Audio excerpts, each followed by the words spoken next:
The first thing you need to do is you need to get the wheel off the bike so that you can obviously take the tube out and check where the flat is. I'm going to show you the correct way to take the wheel off, and then I'll show you an incorrect way. And yes, there is an incorrect way. A lot of folks will yank the wheel off and not consider that they could be causing problems in the future.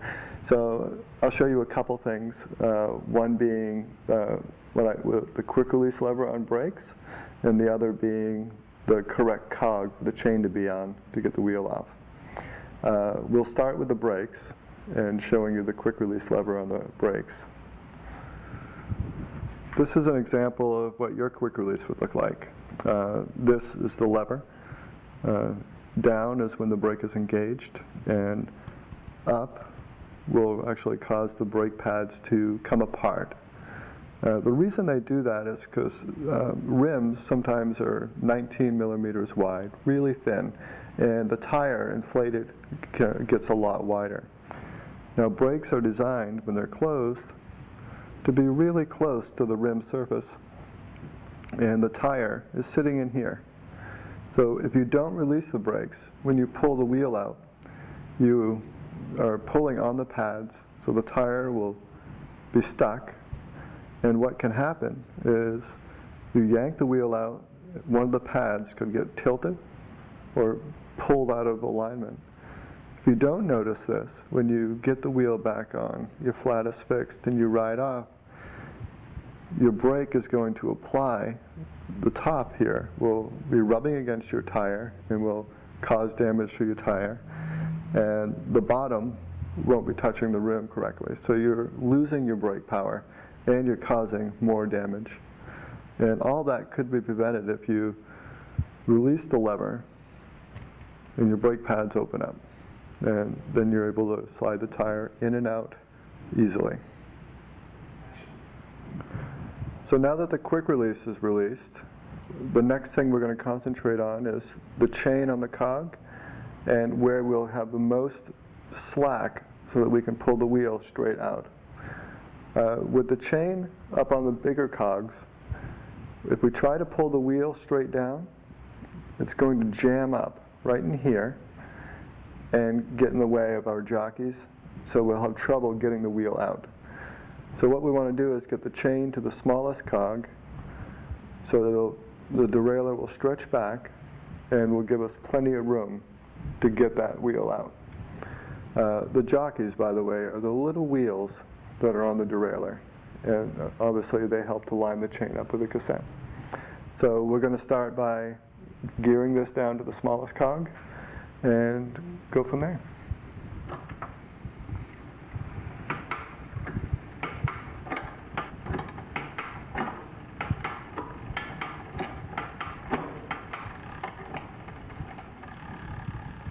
Okay, now that we have changed gears, we've got the chain down to the smallest cog, you'll notice that the cage has leaned back quite a bit, and it's taken up a lot of chain slack, which is what we're looking for to get that wheel out. So now, when we try to move the cassette through, we've got all this room that will open up for that wheel to come straight out. The next step we're going to go to is getting around the back of the bike and properly pulling off the quick release levers and dropping the wheel out. Okay, so now that we have the chain in the lowest cog, everything is lined up. The next thing we're going to do is we're going to support the ends of the quick release with our fingers, and then with a thumb, I'm just going to pull that quick release out. When I do that, usually you want to unthread it 2 or 3 turns to make sure you have plenty of clearance for that to come out of the dropout. Now if your chain line is in the smallest cog and you've got all the slack you need, your wheel should almost want to fall out. That's another reason why I had my fingers hooked on the axle. In some cases, if the chain is really loose, the wheel will in fact fall out. And you don't want to damage your chain or your drivetrain. So the wheel is just sliding out. It comes out much easier than it would if you had it on the bigger cog. And that's another reason why I had my fingers hooked on the axle, because in some cases with a loose chain, it will in fact fall out, and that can twist the chain or cause damage to the jockeys.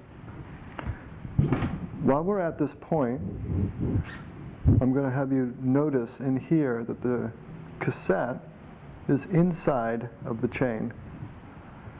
A common mistake made when people are putting, or some people are putting a wheel back on a bike, is that they come straight up with it, trying to jam it into the bike, forgetting that the cassette has to be inside of that chain.